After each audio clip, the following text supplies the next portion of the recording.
Assalamualaikum. Apa kabar teman-teman semuanya? Mudah-mudahan kabarnya baik dan sehat. Teman-teman, sebelum saya memulai video budgeting, khususnya video evaluasi budgeting Agustus dan budgeting bulan September, saya mau disclaimer dulu. Pertama, saya bukan ahli keuangan ataupun pakar keuangan.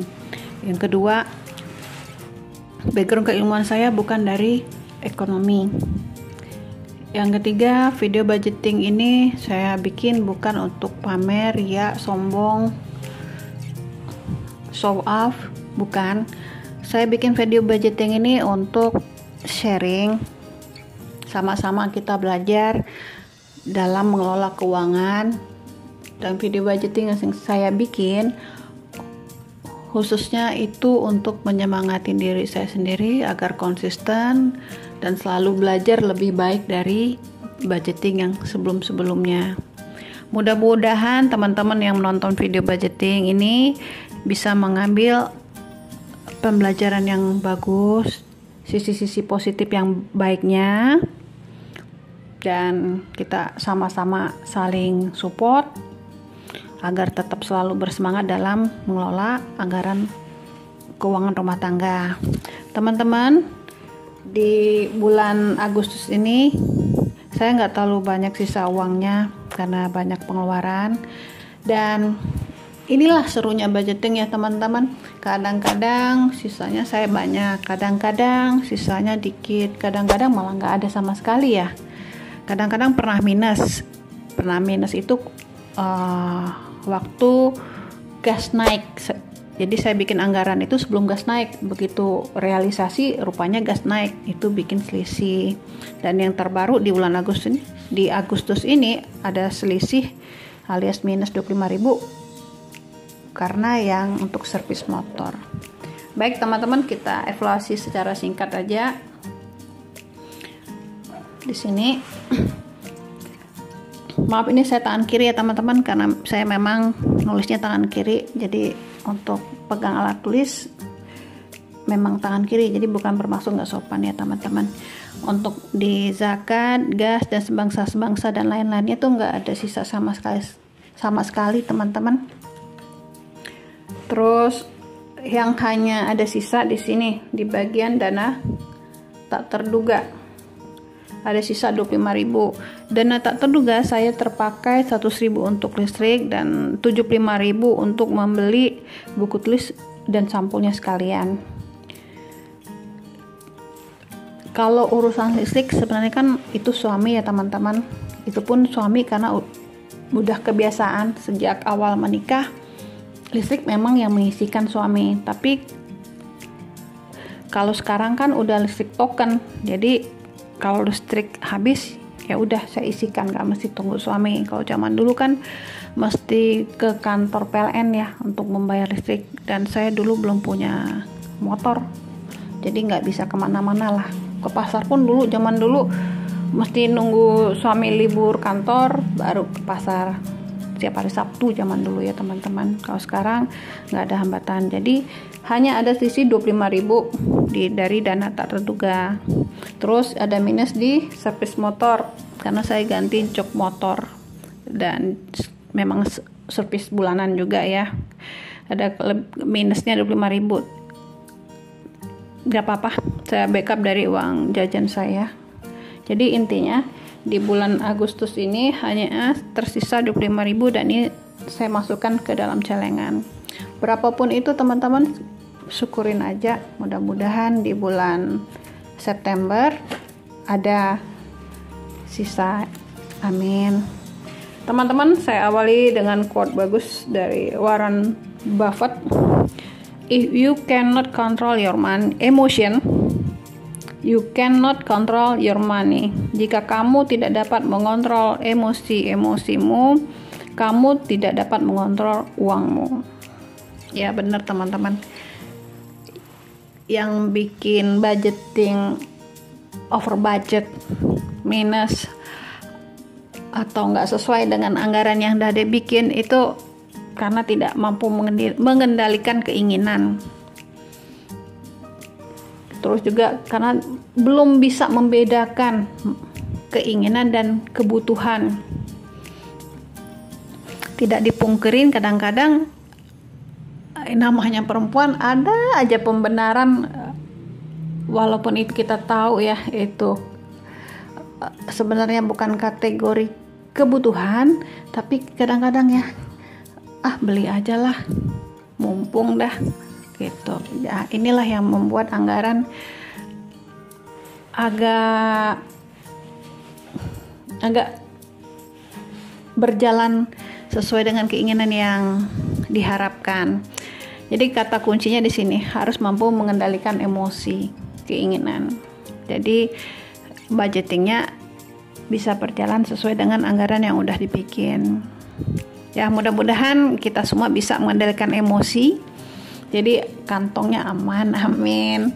Teman-teman, kita lanjut untuk budgeting di bulan September.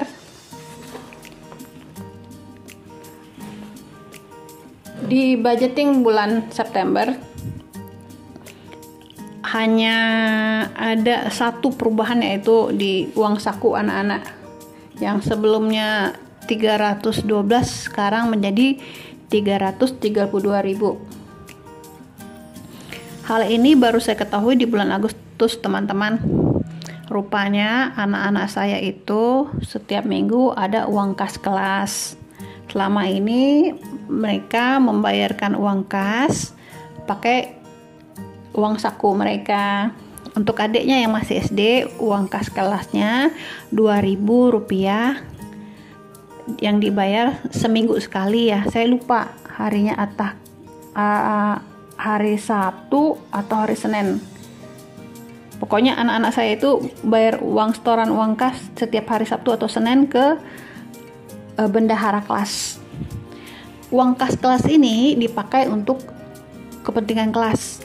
Misalnya butuh fotokopi atau patungan kalau ada yang sakit atau meninggal, kayak gitu teman-teman. Jadi dari uang kas kelas diambil. Jadi biar nggak mengurangi uang saku anak-anak, saya tambahkan anggarannya khusus untuk membayar uang kas. Sambil saya memasukkan uangnya, kita bisa sambil cita-cita ya teman ya. Oke. Untuk uang zakat masih sama 125.000.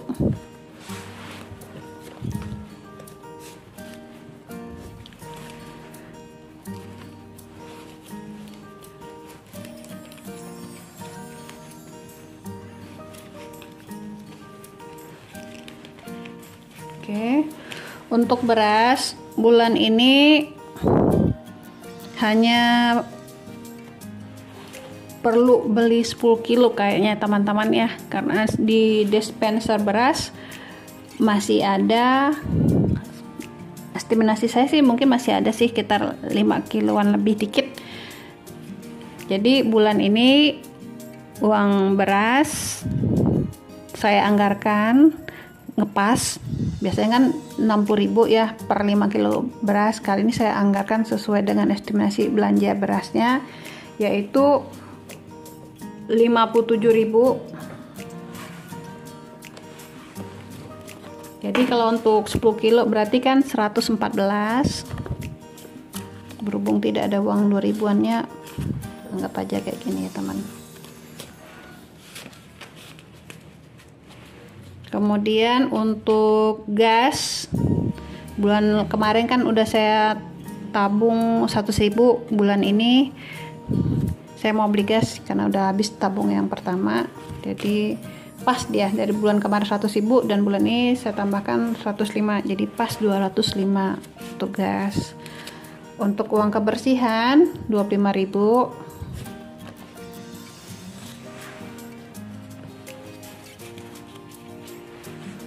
Arisan 400.000.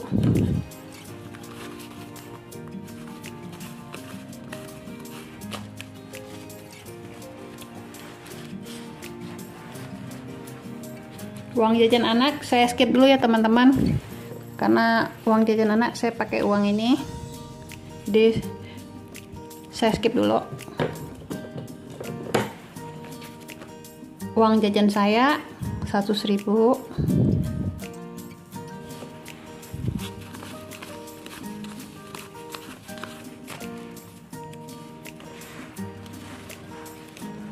Uang sumbangan sukarela sekolah 50.000. Ini sifatnya sukarela, jadi berapapun ya teman-teman. Kemudian uang belanja bulanan 400.000.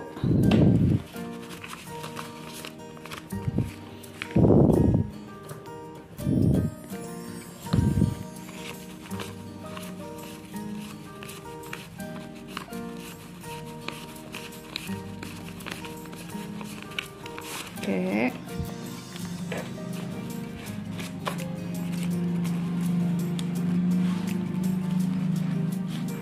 Uang belanja mingguan.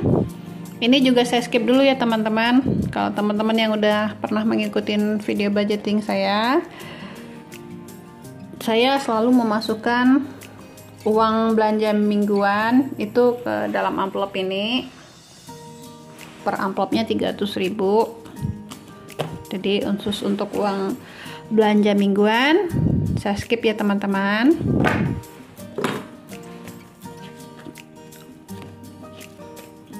Untuk uang bensin 300.000.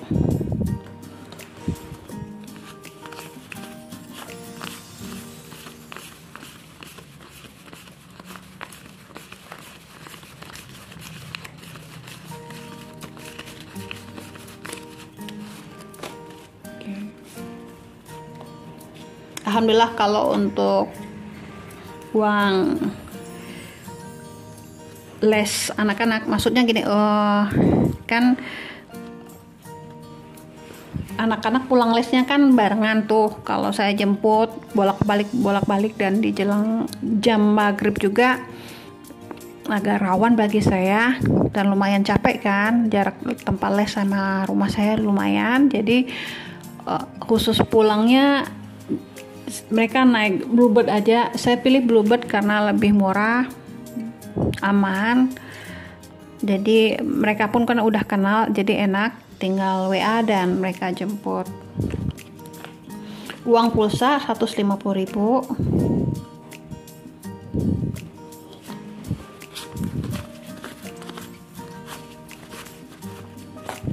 Uang pulsa ini untuk 3 pulsa ya teman-teman, pulsa saya dan anak-anak. Walaupun udah enggak sekolah online lagi, tapi mereka lesnya tetap pakai HP sebagai salah satu media pembelajaran di tempat les. Dana tak terduga 200.000.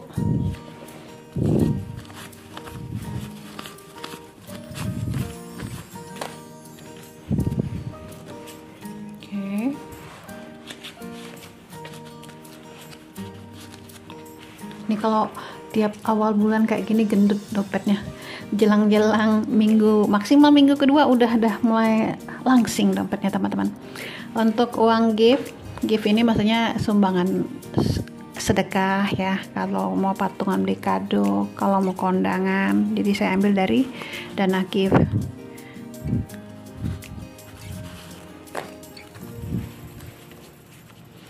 Servis motor nggak dulu karena udah.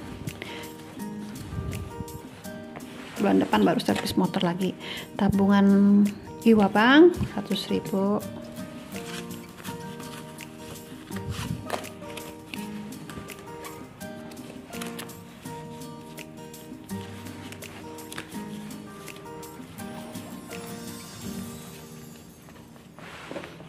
Nih, jadi gendut banget ya teman-teman kalau tiap tanggal gajian. Begitu udah jelang minggu kedua udah mulai langsing dia. Sedangkan untuk emergency 500.000, untuk sinking fund Ganesha operation 500.000, tabungan Antam 100.000. Jadi dari anggaran 5 juta totalnya untuk pengeluaran di bulan September 4.801.000 rupiah. sisanya ada 199.000. Saya genapkan aja nanti 200.000 ya teman-teman. Ini saya masukkan ke dalam celengan. Alhamdulillah, budgeting untuk di bulan September udah selesai. Mudah-mudahan di bulan September ada banyak sisanya biar bisa nambah-nambah celengan. Dan insya Allah kalau memang tabungannya saya rasa berat, kita buka sama-sama di akhir tahun. Mudah-mudahan sesuai dengan harapan bisa beli emas 5 gram lagi. Amin. Teman-teman, sekian dulu video budgeting September. Kita ketemu lagi di bulan berikutnya. Oh ya, saya mohon maaf ya teman-teman, saya belum bisa membuat budgeting mingguan sesuai yang pernah saya share di bulan Agustus. Mohon maaf karena ada pekerjaan yang harus saya selesaikan, karena rumah saya ini teman-teman nggak ada gudangnya. Jadi ruangan sholat yang diperuntukkan untuk menjadi ruangan sholat itu menjadi gudang. Berhubung barang-barang banyak juga, barang-barang itu pun ditaruh di belakang juga dekat area dapur. Jadi yang membuat saya sibuk itu adalah membereskan barang-barang itu untuk membuat partisi di area dapur agar punya ruangan gudang. Kalau ruangan gudang itu udah selesai, ruangan yang seharusnya untuk ruangan sholat bisa dipergunakan sebagaimana mestinya.